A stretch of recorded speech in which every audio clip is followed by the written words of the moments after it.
जय हिंद दोस्तों। यह वीडियो उन बच्चों के लिए है जो क्लास 10th में है, उनका साइंस का पेपर है और वो डर रहे हैं कि कौन सा ग्राफ आएगा, कैसा पूछा जाएगा, ग्राफ कैसे बनाएंगे, क्योंकि बहुत सारे बच्चों से ग्राफ ही नहीं बनता है, ग्राफ वो बना ही नहीं पाते हैं। तो उन बच्चों के लिए सोल्यूशन लेकर के आए हैं। जितने भी ग्राफ बोर्ड एग्जाम में पूछे जाते हैं और उनमें से कुछ ही ग्राफ आते हैं, तो सभी मोस्ट इंपॉर्टेंट ग्राफ आप सभी लोगों के लिए लेकर के आए हैं और उसको हम बताएंगे कौन सा ग्राफ ज्यादा इंपॉर्टेंट है। बस आप उसको सीख के चले जाइए, बोर्ड एग्जाम में आपको डायरेक्ट देखने के लिए मिल जाएगा। तो यहाँ पे आइए हम लोग देखते हैं कौन सा इंपॉर्टेंट ग्राफ है। तो यहाँ पे अगर आप वीडियो के अंत तक बने रहते हैं तो हम सभी ग्राफ बना के इसी प्रकार दिखाएंगे और आपको केवल सीख जाना है कैसे बनाना है, बस वहां पे डायरेक्ट छाप के आना है। तो यहाँ पे देख लीजिए, यहाँ पे सबसे पहले क्या है भैया, मानव पाचन तंत्र। तो मानव पाचन तंत्र बहुत ही मोस्ट इंपॉर्टेंट ग्राफ है और इसको आप क्या बना लीजिए, डायमंड बना, मतलब डायमंड कर लीजिए या तो आप डबल स्टार बना लीजिए। तो यहाँ पे बहुत ही मोस्ट इंपॉर्टेंट ग्राफ है, ये पेपर में ज्यादातर पूछा जाता है। और यहाँ पे बात समझिए, अब मानव पाचन तंत्र का आप लोग ग्राफ कैसे सीखेंगे, तो इसी चैनल पे जहां पे मतलब चले जाइए प्लेलिस्ट पे जाइएगा, तो वहां पे मानव पाचन तंत्र को बहुत अच्छे तरीके से आपको बना करके समझाए भी हैं। तो इसको वहां से आप लोग देख सकते हैं, बस 10 मिनट की वीडियो है, वहां पे आप लोग जा करके देख लीजिए। फिर इसके बाद यहाँ पे क्या है, मानव श्वसन तंत्र।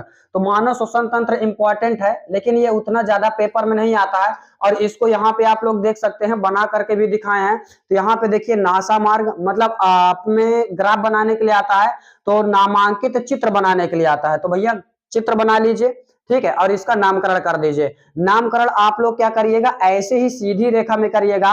नामकरण ऐसे नहीं किया जाता है कि इधर भी लाइन कर दी, इधर भी कर दिए, मतलब ऊपर नीचे लाइन नहीं होनी चाहिए, केवल लाइन ऐसे ही हमको खींच करके नामकरण करना है। और जब भी आप लोगों को मतलब साइंस के पेपर में ग्राफ बनाने के लिए पूछा जाए, तो उसमें ना तो कोई कलर का यूज करना है, ना मान लीजिए किसी मतलब और चीजों का स्केच का यूज करना है। केवल आप पेंसिल से ग्राफ बनाइएगा और यहाँ पे नामकरण पेन से कर सकते हैं। और अगर मान लीजिए रंग का आप यूज करते हैं तो आपका नंबर क्या कर दिया जाएगा, काट दिया जाएगा। इसलिए आप लोग पेंसिल से ही ग्राफ बनाइएगा। पेंसिल से आपको जितना डिजाइन बनाना है या जितना कलाकारी करना है पेंसिल से कर सकते हैं, मतलब वहां पे आप लोग मतलब रंग या स्केच का प्रयोग नहीं कर सकते हैं। यहाँ पे बात समझिए, यहाँ पे आपको क्या नाम करना है, नासा मार्ग कर देना है। फिर ये क्या होता है भैया, श्वास नली होता है, यहीं पे क्या होता है, ग्रसनी होता है। और नीचे आएंगे तो क्या होता है, कंठ द्वार होता है। फिर इसमें देखिए छोटी छोटी कीप के समान संरचना दिखाई दे रही है, जिसे क्या कहते हैं, कूपिका कहते हैं। और इसमें दो फेफड़े होते हैं और इसके बाद जब ये दोनों नली दो भागों में बढ़ जाती है तो जिसे हम लोग श्वसनी कहते हैं। तो इसका ग्राफ तो आप लोग देख ही गए, तो दो ग्राफ आपका क्या हो गया है, कंप्लीट हो गया है। इसी वीडियो में बने रहिएगा, आप लोगों को हृदय की संरचना भी बताएंगे कैसे बनाया जाता है और यहाँ पे वृक्काणु की भी संरचना आप लोगों को बता देंगे। मस्तिष्क बहुत ही मोस्ट इंपॉर्टेंट है, मस्तिष्क, इसको भी क्या करिए, डबल स्टार बना लीजिए। मानव मस्तिष्क की संरचना, इसको भी आप लोग जाइएगा प्लेलिस्ट में, तो वहीं पे बस 10 मिनट का वीडियो है, इसे भी आप लोग देख सकते हैं और वहां से देख करके जल्दी से तैयार कर लीजिए। फिर इसके बाद यहाँ पे क्या है भैया, प्रतिवर्ती चाप, ये भी पेपर में पूछा जाता है, इंपॉर्टेंट क्वेश्चन है, टिक कर लीजिए। फिर इसके बाद पुष्प की संरचना, फिर इसके बाद नर जनन तंत्र, ये भी क्या है, इंपॉर्टेंट है। मादा जनन तंत्र भी क्या है, इंपॉर्टेंट है।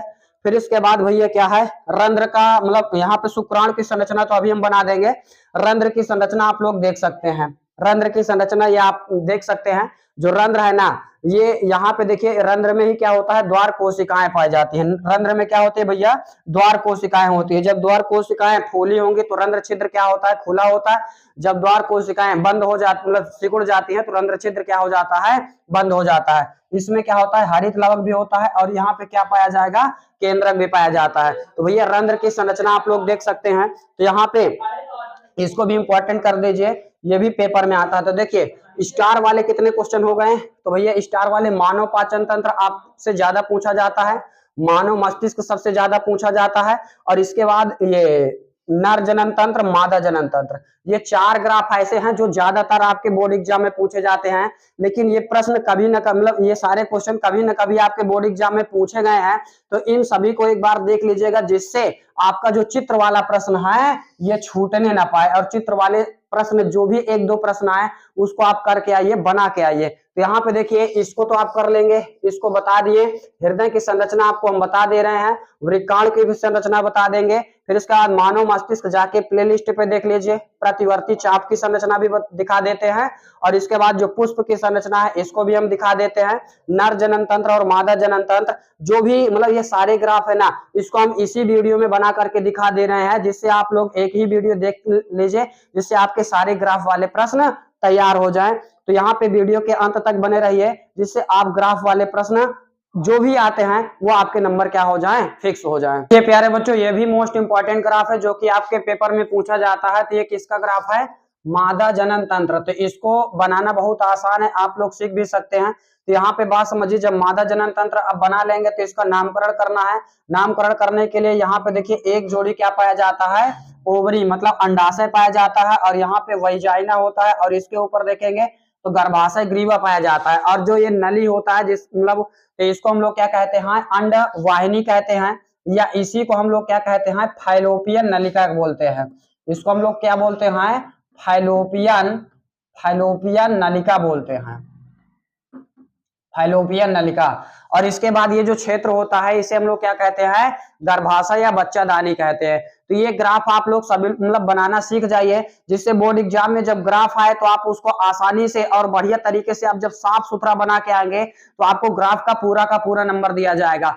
और जितने भी मोस्ट इंपॉर्टेंट ग्राफ आप लोगों को बताए थे वो सारे ग्राफ या तो आप हमारे व्हाट्सएप चैनल से जुड़ जाइए या तो टेलीग्राम चैनल से जुड़ जाइए। उन सभी मतलब मोस्ट इंपॉर्टेंट ग्राफ जितने भी है उनको हम ग्रुप में भेज देंगे, और वहां पे आप लोग बनाना सीख जाइए। और आप जिससे ग्राफ वाले प्रश्न एकदम से फोड़ के आइएगा, छोड़ना नहीं है। प्यारे बच्चों, बहुत बहुत धन्यवाद।